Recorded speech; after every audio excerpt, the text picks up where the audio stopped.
रसूलु क़ाल अल्लाहु तबारक व तआला फ़ी शान अज़मतिहिल करीम अम्मा बअद फ़अऊज़ु बिल्लाहि मिनश शैतानिर रजीम बिस्मिल्लाहिर रहमानिर रहीम व बिल वालिदैनि इहसाना सदक़ल्लाहुल अज़ीम व बल्लगना रसूलुहुन नबियुल अमीनुल मुबीनुल मतीनुल करीम व नहनु अला ज़ालिका लमिनश शाहिदीन व शाकिरीन वल्हम्दुलिल्लाहि रब्बिल आलमीन। शायर कहता है अल्लाह की सरताबा कदम शान है ये, मचल के कहिए सुबहान अल्लाह। अल्लाह की सरताबा कदम शान है ये, इंसान नहीं इंसान वो इंसान है ये। और कुरान तो ईमान बताता है इन्हें, कुरान तो ईमान बताता है इन्हें, ईमान ये कहता है मेरी जान है ये, ईमान ये कहता है मेरी जान है ये।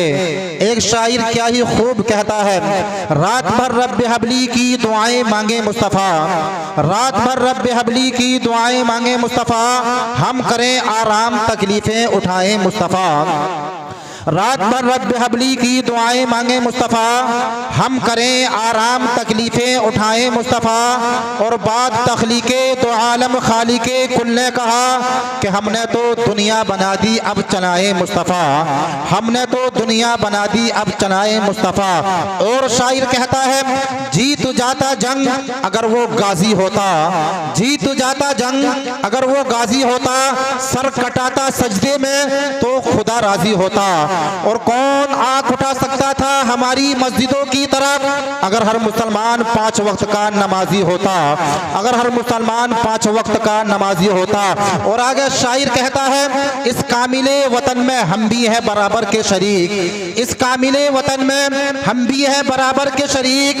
दरो दीवार तुम हो तो बुनियाद है हम, दरो दीवार तुम हो तो बुनियाद है हम। हिंदू को नाज है जिस पर वो निशानी हम है, हिंदू को नाज है जिस पर वो निशानी हम है। ताज और लाल किले के निगहबानी हम है। न घबराओ मुसलमानों खुदा की शान बाकी है, अभी कुरान जिंदा है, अभी इस्लाम बाकी है। ये दुश्मन क्या समझते हैं जो अपने दिल में हंसते हैं, अभी तो करबला का आखिरी मैदान बाकी है, अभी तो करबला का आखिरी मैदान बाकी है। एक मर्तबा दरूद पाक पढ़िए, पढ़िए बाबाज़े बुलंद अल्लाहुम्मा सल्ली व सल्लिम अला सय्यिदिना व शफीइना व हबीबिना व मौलाना मुहम्मद मुबारक व सल्लिम सल्लु अलैहि सलातुम व सलामुन अलैका या रसूलल्लाह या हबीबल्लाह सल्लल्लाहु तआला अलैहि वसल्लम। पाक परवरदिगार आलम की बारगाह में दुआ गो हूँ कि पाक परवरदिगार आलम मरहूम की मग़फ़िरत फरमाए, अगर मग़फ़िरत फरमा दी हो तो दरजात में बुलंदियाँ अता फरमाए। एक मरतबा और दरूद पाक पढ़िए अल्लाहुम्मा सल्ली व सल्लिम अला सय्यिदिना व शफीइना व हबीबिना व मौलाना मुहम्मद मुबारक व सल्लिम सल्लु अलैहि सलातुम व सलामुन अलैका या रसूलल्लाह या हबीबल्लाह सल्लल्लाहु तआला अलैहि वसल्लम। मोहतरम हज़रात, रब कुरान में ऐलान फरमाता है व बिल वालिदैनि इहसाना, अपने वालिदैन के साथ हुस्न सुलूक किया करो, अपने वालिदैन के साथ अच्छा सुलूक किया करो। जब वो आखिरी उम्र में पहुंच जाए तो उनसे उफ तक ना कहो। अजीज़ा ने मिल्लत इस्लामिया, अल्लाह के रसूल सहाबाए किराम से इरशाद फरमाते हैं मेरे सहाबाए किराम अगर कोई मेरा उम्मती है, मेरा कलमा पढ़ता है, मुझसे उल्फत व मोहब्बत रखा करता है, अगर अपने वालिदैन के चेहरे की ज़ियारत प्यार व मोहब्बत के साथ यानी मुस्कुराता हुआ अगर एक दिन में एक मर्तबा करता है तो पाक परवरदिगार आलम उसको एक हज्ज मकबूल का सवाब अता फरमाता है। सहाबाए किराम अर्ज करते हैं या रसूल अल्लाह अगर कोई आपका उम्मती है, आपका कलमा भी पढ़ा करता है, आपसे उल्फत व मोहब्बत भी रखा करता है, आपसे प्यार भी किया करता है, या रसूल अल्लाह अगर वही आपका उम्मती अगर अपने वालिदैन के चेहरे की ज़ियारत प्यार व मोहब्बत के साथ यानी मुस्कुराता हुआ अगर एक दिन में अगर 100 मरतबा करे तो पाक परवरदिगार आलम उसको तो हज्ज मकबूल का सवाब अता फरमाएगा या नहीं फरमाएगा। अल्लाह के रसूल इरशाद फरमाते हैं ए मेरे सहाबाए किराम अगर कोई मेरा उम्मती है, मेरा कलमा पढ़ता है, मुझसे उल्फत व मोहब्बत रखा करता है, अगर वही मेरा उम्मती अगर अपने वालिदैन के चेहरे की ज़ियारत प्यार व मोहब्बत के साथ यानी मुस्कुराता हुआ अगर एक दिन में अगर अपने माँ बाप के चेहरे की ज़ियारत मुस्कुराता हुआ अगर एक दिन में अगर 100 मरतबा भी करेगा तो पाक परवरदिगार आलम उनको तो हज मकबूल का सवाब अता फरमाएगा। कितने हज्जों का सवाब? 100 हज्जों का सवाब। कौन से हज का सवाब?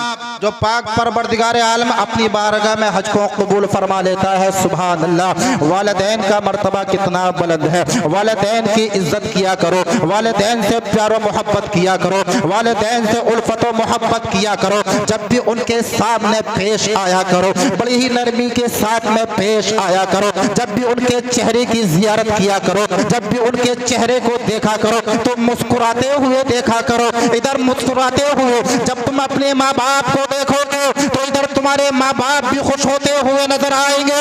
उधर पाक परवरदिगार आलम तुमको हज मकबूल का सवाब अता फरमाता चला जाएगा।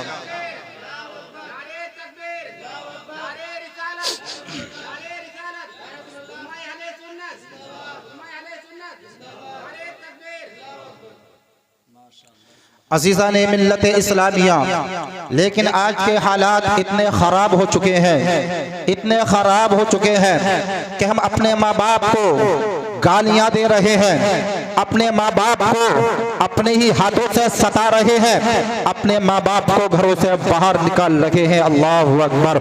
अज़ीज़ान मिल्लत इस्लामिया, कभी आपने अंदाज़ा लगाया माँ बाप की शान क्या हुआ करती है, माँ बाप का मर्तबा क्या हुआ करता है? अज़ीज़ान मिल्लत इस्लामिया, बाज़ बदनसीब इंसान ऐसे हैं, कोई मालूम करता है ए भाई ये तो बता तुम्हारे वालिदैन तुमसे कितनी मोहब्बत किया करते हैं, तो बदले में क्या जवाब देते हैं? बदले में जवाब देते हैं नहीं नहीं, मुझसे मेरा बाप मोहब्बत नहीं करता है बल्कि मुझसे मेरी माँ ज्यादा मोहब्बत करती है। अल्लाहु अकबर।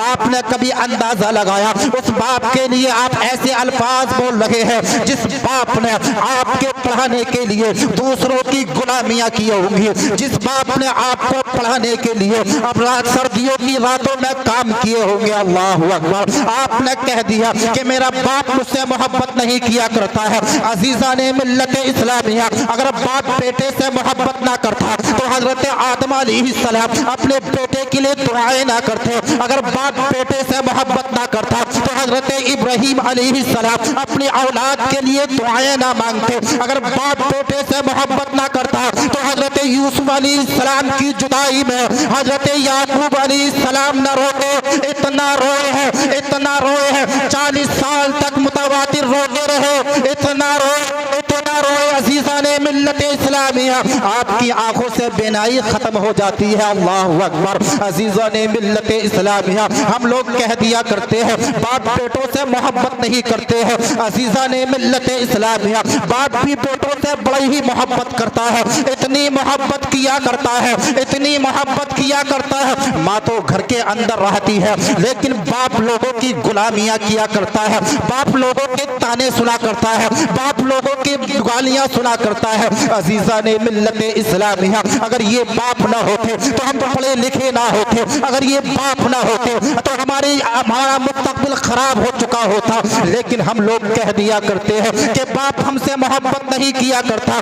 मिल्लत इस्लामिया, होना तो ये चाहिए था कि हम लोग जब भी घर से बाहर निकला करें बाप की दुआएं लेके निकला करें, माँ की दुआएं लेके निकला करें। अज़ीज़ान मिल्लत इस्लामिया, लेकिन हम लोग क्या कह दिया करते हैं, अगर कोई बाप मालूम करता है, बाप बेटे से कहता है बेटा कहाँ जा रहा है, तो बेटा चाहे संभल जा रहा हो तो बेटा जवाब क्या देता है कि अब्बा जान यहीं जा रहा हो। आप अंदाजा तो लगाइए, जिस बाप से तुम झूठ बोल कर आए हो, झूठ बोलना भी गुनाह कबीरा है। जिस बाप से तुमने झूठ बोला है कि यहीं पर जा रहा हो, तुम चले गए संभल, इसी दौरान में अचानक से तुम्हारी मौत हो जाती है। उस वक्त में बाप तुमको कहाँ पर तलाश करेगा, बाप कहाँ पर ढूंढेगा? अज़ीज़ान मिल्लत इस्लामिया, कितना अच्छा होता माँ बाप को बतला कर जाते कि अब्बा जान संभल जा रहा है। इधर माँ बाप तुम्हारे हक में दुआएं करते, जब तुम्हारे हक में दुआएं करते तो पाक परवरदिगार आलम फरिश्तों को हुक्म देता, ऐ मेरे फरिश्तों, जाओ उसके माँ बाप उसके हक में दुआएं कर रहे हैं, जाओ उसकी हिफाजत के लिए पहुंच जाओ। कसम खुदा की, तुम संभल घूमने के बाद में घर आ जाते, तुम्हारी हिफाजत फरिश्ते करते हुए नजर आते। जिसकी हिफाजत फरिश्ते करें तो उनको क्या परेशानी होगी। लेकिन हम लोगों ने अपने माँ बाप की खिदमत करना छोड़ दिया, अपने माँ बापों को सताना शुरू कर दिया, अपने माँ बापों को हाथों से पीटना शुरू कर दिया। अजीजा ने मिल्लत इस्लामिया हजरत अव्वाम बिन हौशब जो तबा ताबईन में से हैं, वो फरमाते हैं, मैं एक मर्तबा दरूद पाक पढ़िएगा, अल्लाहुम्मा सल्ली व सल्लिम अला सय्यिदिना व शफीइना व हबीबिना व मौलाना मुहम्मद मुबारक व सल्लिम सल्लु अलैहि सलातुन व सलामन अलैका या रसूलल्लाह या हबीबल्लाह सल्लल्लाहु अलैहि वसल्लम। बात समझ में आ रही है ना आप लोगों के? हजरत अव्वाम बिन हौशब जो तबा ताबईन में से हैं, वो फरमाते हैं, मैं एक मर्तबा कब्रिस्तान जाता हूँ। कब्रिस्तान हम लोग भी जाते हैं, लेकिन हजरत अव्वाम बिन हौशब फरमाते हैं कि एक मर्तबा कब्रिस्तान पहुंचा, काफी पुरानी कब्र का सामना मेरी नजरों के सामने आ जाता है। अचानक से कब्र फट जाती है, अल्लाहु अकबर। एक मुर्दा उसके अंदर से निकला। उसकी हालत कुछ इस तरीके से बताते हैं, जिसका जिस्म तो इंसान का होता है, सर गधे का होता है, 3 बोलियां गधे की बोलता है, वापस कब्र में चला जाता है। हजरत अव्वाम बिन हौशब दूसरे दिन भी इसी मंजर को देखते हैं। अचानक से कब्र फटती है, फटने के बाद में उसके अंदर से इंसान निकलता है, जिसका जिस्म तो इंसान का होता है, सर गधे का होता है, 3 बोलियां गधे की बोलता है, वापस कब्र में चला जाता है। हजरत अव्वाम बिन हौशब तीसरे दिन भी इसी मंजर को देखते हैं। अचानक से कब्र फटी, फटने के बाद में इंसान निकला, जिसका जिस्म तो इंसान का है, सर गधे का है, 3 बोलियां गधे की बोला, वापस कब्र में चला गया। हजरत अव्वाम बिन हौशब हैरान और परेशान है, आखिर मामला क्या है, आखिर बात क्या है। इस खबर को 3 दिन से लगातार देख रहा हूँ। रब तबारका व तआला इस मुर्दे पर इतना दर्दनाक अजाब क्यों नाजिल फरमा रहा है, इतना दर्दनाक अजाब नाजिल फरमा रहा है कि जिसका जिस्म तो इंसान का है, सर गधे का है, 3 बोलियां गधे की बोलता है, ना जाने क्या कहना चाहता है। अचानक से कब्र फटती है, फटने के बाद में निकलता है, जिसका जिस्म तो इंसान का होता है, सर गधे का होता है, 3 बोलियां गधे की बोलता है, वापस कब्र में चला जाता है। आखिर मामला क्या है। हजरत अव्वाम बिन हौशब बड़ी हैरान और परेशान है, आखिर मामला क्या है, आखिर बात क्या है। हजरत अव्वाम बिन हौशब बस्ती में पहुंचते हैं। बस्ती में पहुंचने के बाद में बस्ती वालों को मालूम करते हैं, मैं बस्ती वालों ये तो बताइए, इस कब्रिस्तान के अंदर एक इतनी पुरानी कब्र है कि इतनी पुरानी कब्र है, अचानक से कब्र फटी, फटने के बाद में इंसान निकला, जिसका जिस्म तो इंसान का था, सर गधे का था, 3 बोलियां गधे की बोला, ना जाने क्या कहना चाहता था। ऐ बस्ती वालों ये तो बताइए, आखिरकार रब तबारका व तआला उस पर इतना दर्दनाक अजाब नाजिल क्यों फरमा रहा है, इतना दर्दनाक अजाब नाजिल क्यों फरमा रहा है।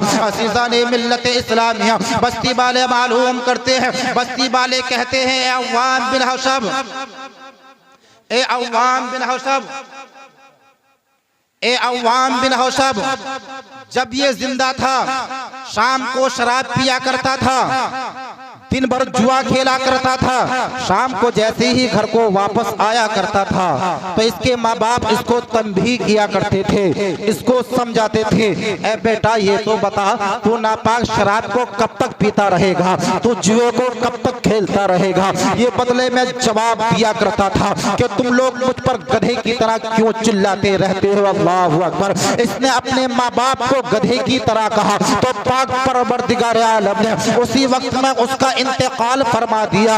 इंतकाल फरमाने के बाद में उस पर इतना दर्दनाक अजाब नाजिल फरमाया, इतना दर्दनाक अजाब नाजिल फरमाया कि जिस्म तो इंसान का कर दिया और सर गधे का कर दिया। आप अंदाजा तो लगाइए, हम लोगों ने अपने माँ बाप को न जाने कैसे कैसे अल्फाज बोले होंगे, हमने अपने माँ बाप को न जाने कैसी कैसी गालियां दी होंगी। ऐ मेरे भाइयों, अपने माँ बाप को राजी कर लो, अपने माँ बाप की खिदमत किया करो, अपने माँ बाप को मत सताया करो।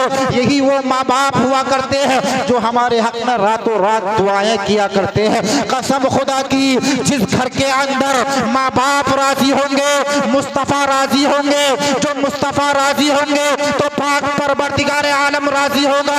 कसम खुदा की, जब पाक परवरदिगार आलम राजी हो गया, जब तक दुनिया के अंदर रहेंगे कामयाब रहेंगे, मरने के बाद में आखिरत में भी कामयाब होते हुए नजर आएंगे। कामयाब होते हुए नजर आएंगे अजीज़ान मिल्लत इस्लामिया। लेकिन हम लोग कह देते हैं हमने अपने माँ बाप, हमारे माँ बाप ने हमारे हक में किया है। अल्लाहु अकबर, ऐसे अल्फाज बोलने की ज़रूरत नहीं है, बल्कि माँ बाप के हक में दुआएं कीजिए, बल्कि माँ बाप की उम्र के लिए दुआएं कीजिए। कसम खुदा की, जो बेटे, जो औलाद माँ बाप की उम्र के लिए दुआएं किया करते हैं तो पाक परवरदिगार आलम उनके माल में इजाफा फरमाता चला जाता है। माँ बाप के हक में हम लोग दुआएं करें, पाक परवरदिगार आलम हमारी मालो दौलत में इजाफा फरमाएगा। सुभान अल्लाह। अजीज़ान मिल्लत इस्लामिया, एक हम लोगों ने अपने बच्चों को तालीम से बहुत दूर कर दिया है। हम लोग अपने बच्चों को पढ़ाते लिखाते नहीं है। जब हम लोग अपने बच्चों को पढ़ाएंगे नहीं, जब हम अपने बच्चों को लिखाएंगे नहीं, तो वो आगे जाने के बाद में हमारी खिदमत भी ना करेंगे, हमको सताएंगे, हमको मारेंगे, पीटेंगे, हमको गालियां देंगे। कसम खुदा की, जब हम अपने बच्चों को पढ़ाएंगे, जब हम अपने बच्चों को लिखाएंगे तो हमारे हक में दुआएं भी करेंगे। जब हम अपने बच्चों को हाफिज कुरान बनाएंगे, कुरान शरीफ पढ़ने वाला बनाएंगे, वो किसी के हक में दुआ करे ना करे, अपने माँ बाप के हक में दुआ जरूर करेगा। जब वो नमाज पढ़ने जाएगा तो नमाज में पाक परवरदिगार आलम की बारगाह में दुआ करेगा, रब्बि जअलनी मुकीमस्सलाती व मिन ज़ुर्रिय्यती रब्बना व तक़ब्बल दुआ। ऐ पाक परवरदिगार आलम, मेरी दुआ से मेरे साथ को, मेरे माँ बाप को और तमाम मोमिनों को नफा पहुंचा, तमाम मोमिनों को नफा पहुंचा। जब हम रोज 5 वक्त की नमाज पढ़ेंगे, 5 वक्त की नमाज में इस दुआ को करेंगे तो पाक परवरदिगार आलम हमारी दुआ को कबूल फरमाएगा। लेकिन हम लोगों ने अपने बच्चों को पढ़ाना बंद कर दिया, अपने बच्चों को पढ़ाना लिखाना बंद कर दिया। कोई अपने बच्चों को डॉक्टर बना रहा है, कोई अपने बच्चों को इंजीनियर बना रहा है, कोई अपने बच्चों को मास्टर दरोगा बना रहा है। मैं आप लोगों से ये नहीं कहता कि अपने बच्चों को इंजीनियर ना बनाओ, अपने बच्चों को दरोगा ना बनाओ, अपने बच्चों को मास्टर मिनिस्टर ना बनाओ, बल्कि इंजीनियर भी बनाओ, बल्कि दरोगा भी बनाओ, मास्टर भी बनाओ, मिनिस्टर भी बनाओ, बल्कि सब पढ़ाइयाँ पढ़ाओ। लेकिन सबसे पहले कुरान शरीफ पढ़ना सिखा दो, सबसे पहले कुरान की तालीम दिला दो। हम अपने बच्चों को पढ़ाने लिखाने के बाद में डिग्रियां हासिल करने के लिए विलादत भेज देते हैं। विलादत भेजने के बाद में घर से फोन जाता है, बेटा तेरे बाप का मरने का वक्त करीब है। बच्चा जल्दी जल्दी ऑफिस से छुट्टी लेता है, छुट्टी लेने के बाद में घर आ जाता है। बाप कहता है बेटा मेरा मरने का वक्त करीब है, जरा सूरह यासीन पढ़कर सुना दो। अजीज़ान मिल्लत इस्लामिया, जिस बच्चे ने डिग्रियां हासिल की हो, जिस बच्ची ने विलायत में तालीम हासिल की हो, उस बच्चे को तो ये भी ना पता सूरह यासीन है कौन से पारे में। बेटा बड़ा मायूसी के साथ में कहता है, अब्बा जान मुझे तो ये भी ना पता कि सूरह यासीन है कौन से पारे में। आप अंदाजा तो लगाइए, जिस पढ़ाई के लिए आपने लाखों सैकड़ों हजारों रुपये खर्च किए हो, जिस पढ़ाई के लिए आपने लोगों की गुलामियां की हो, जिस पढ़ाई के लिए आपने नाजायज देखा हो और ना नाजायज देखा हो, अपने बच्चों की पढ़ाई का खर्चा पूरा करने के लिए लोगों की गालियां सुनी हो, उस वक्त में बेटा बाप से कहता है, अब्बा जान मुझे तो ये भी ना पता कि सूरह यासीन है कौन से पारे में। आप अंदाजा तो लगाइए उस वक्त में बाप के दिल पर क्या गुजर रही होगी कि मैंने जिसकी पढ़ाई के लिए लोगों की गुलामियां की हो, इस बेटे को तो ये भी ना पता कि सूरह यासीन है कौन से पारे में। अचानक से बाप का इंतकाल हो जाता है। बाप का इंतकाल होने के बाद में बस्ती वाले घर के अंदर आ जाते हैं। जैसे ही बस्ती वाले घर के अंदर आते हैं, बाप बेटे से बस्ती वाले बेटे से कहते हैं, बेटा बेटे इसके गुस्ल की तैयारी कर लीजिए, इसके कफन की तैयारी कीजिए। अजीज़ान मिल्लत इस्लामिया, जिस बेटे ने विलायत में तालीम हासिल की, जिस बेटे ने डिग्रियां हासिल की, वो बेटा बस्ती वालों से कहता है, ऐ बस्ती वालों मुझे तो ये भी ना पता कि कफन का मसनून तरीका कौन सा है, गुस्ल का मसनून तरीका कौन सा है। आप अंदाजा लगाइए उस वक्त में बाप के दिल पर क्या गुजर रही होगी। जिस बेटे ने बाप को गुस्ल तक न दिया हो, जिस बेटे ने बाप को कांधा तलक भी ना दिया हो। हम लोगों ने खूब देखा है, ऐसे ऐसे जनाजे देखे हैं जिस जनाजे को बेटा कांधा ना दे सका हो, बेटा कांधा ना दे सके। उस बेटे से मालूम करते हैं, ए बेटे ये तो बता तूने अपने बाप को कांधा क्यों ना दिया। बेटा जवाब देता है, जिस वक्त में बाप का इंतकाल का वक्त करीब था, उस वक्त में मैं ऑफिस में था, गुस्ल मुझ पर फर्ज था, मेरे पास फोन पहुंचता है, मैं जल्दी से छुट्टी लेने के बाद में घर आ जाता हूँ कि घर पर चलकर गुस्ल कर लूंगा, बाप के जनाजे में शरीक हो जाऊंगा। अजीजा ने मिल्लत इस्लामिया, लेकिन बेटा कहता है, ए बस्ती वालों, मैं जब घर आता हूँ तो घर की हालत कैफियत में बदलता हुआ देखता हूँ। मुझे मेरे नाने की हिम्मत नहीं पड़ती है ताकि जो गुस्ल मुझ पर फर्ज था मैं अपने गुस्ल को दुरुस्त कर लूं। ऐसे ही अचानक से बाप के जनाजे को उठा लिया जाता है इस वक्त में, इसलिए मैं अपने बाप को कांधा ना दे सका। आप अंदाजा तो लगाइए, जिस पढ़ाई के लिए हमने लाखों रुपये खर्च किए, जिस पढ़ाई के लिए हमने अपने बेटों को विलायत भेज दिया, जिस पढ़ाई के लिए हमने अपने बच्चों को डिग्रियां हासिल की कराई, आप अंदाजा तो लगाइए वो बेटा मरने के बाद में अपने माँ बाप के काम ना आ सका तो ऐसी पढ़ाई से क्या फायदा। अजीजा ने मिल्लत इस्लामिया, कितना अच्छा होता कि सबसे पहले कुरान शरीफ को पढ़ा देते, उसके बाद में डिग्रियां हासिल कराते। इधर कुरान शरीफ पढ़ता, उधर डिग्रियां हासिल करता। जब भी वो कोई चीज करता तो कुरान के मुताबिक करता, अपने माँ बाप की खिदमत भी करता, पड़ोसियों का हक भी अदा करता, बड़ों का अदब भी करता, छोटों से मोहब्बत भी रखता। बल्कि अगर कुरान शरीफ पढ़ लेता, जब तक दुनिया के अंदर रहता कामयाब रहता, मरने के बाद में भी कामयाब होता हुआ नजर आता।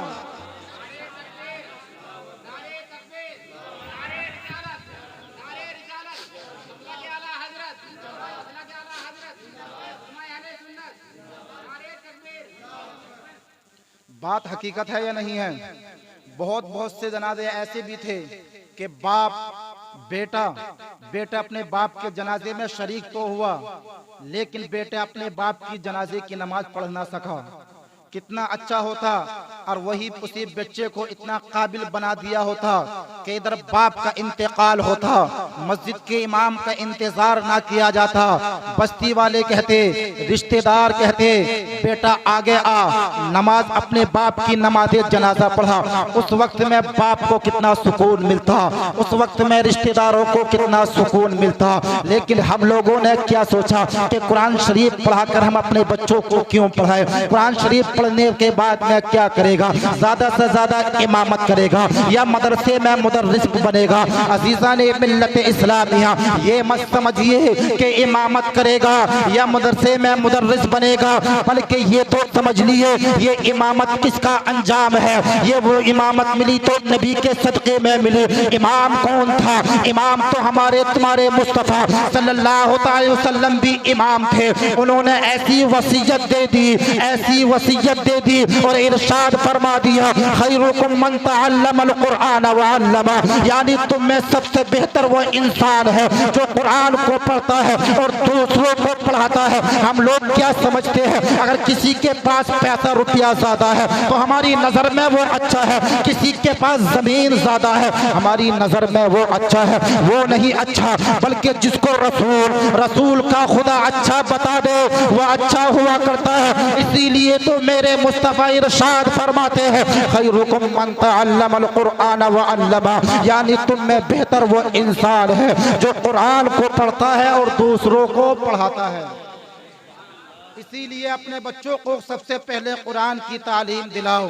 जब तुम्हारा बच्चा कुरान शरीफ पढ़ेगा, मैं आपसे ये नहीं कहता कि अपने बच्चों को हाफिज ना बनाओ, बल्कि हाफिज बना दोगे तो और ज्यादा अच्छा, मौलवी बनाओगे तो और ज्यादा अच्छा, मुफ्ती बना दोगे तो और ज्यादा अच्छा। अगर मुफ्ती मौलवी अगर हाफिज और कारी भी ना बना सके तो कम से कम कुरान शरीफ पढ़ना तो सिखा दो। अगर कुरान शरीफ पढ़ लेगा तो हर काम जो भी काम करेगा कुरान के के मुताबिक करेगा, नमाज पढ़ेगा तो कुरान के मुताबिक पढ़ेगा, माँ बाप की खिदमत करेगा तो कुरान के मुताबिक करेगा। इसीलिए कुरान पढ़ाओ। जब कुरान पढ़ना सीख जाएगा तो हमारे लिए, हमारे मरने के बाद में वो बच्चा कुछ करे ना करो तो हमारे लिए इसाले सवाब जरूर करेगा।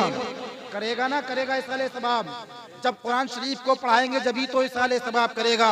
जिस बच्चे को नमाज पढ़नी नहीं आती, कुरान शरीफ पढ़ना नहीं आता, जिस बच्चे को गुस्ल का तरीका याद नहीं, जिस बच्चे को वुजू का तरीका याद नहीं, तो वो हमारे हक में इसाले सवाब क्या करेगा। जो बच्चा कुरान शरीफ पढ़ने वाला होगा पाक और साफ रहेगा, नमाजों की पाबंदी करेगा। जब नमाजों की पाबंदी करेगा तो इसाले सवाब भी करेगा। पाक परवरदिगार आलम की बारगाह में दुआ गो हूं कि पाक परवरदिगार आलम मेरी इस गुफ्तगू के दौरान कोई गलती हो गई उसे माफ फरमाए, सही को अपनी बारगाह में कबूल फरमाए। सबसे पहले मुझे अमल करने की तौफीक अता फरमाए, बाद में आप लोगों को अमल करने की तौफीक अता फरमाए। एक मर्तबा सभी हजरात मेरे साथ में कलमा तैयबा का विर्द करें, पढ़ें बावाज़े बुलंद, ला इलाहा इल्लल्लाह मुहम्मदुर रसूलुल्लाह आमीन व मा अलैना इल्लल बलाग। अस्सलामु अलैकुम व रहमतुल्लाह।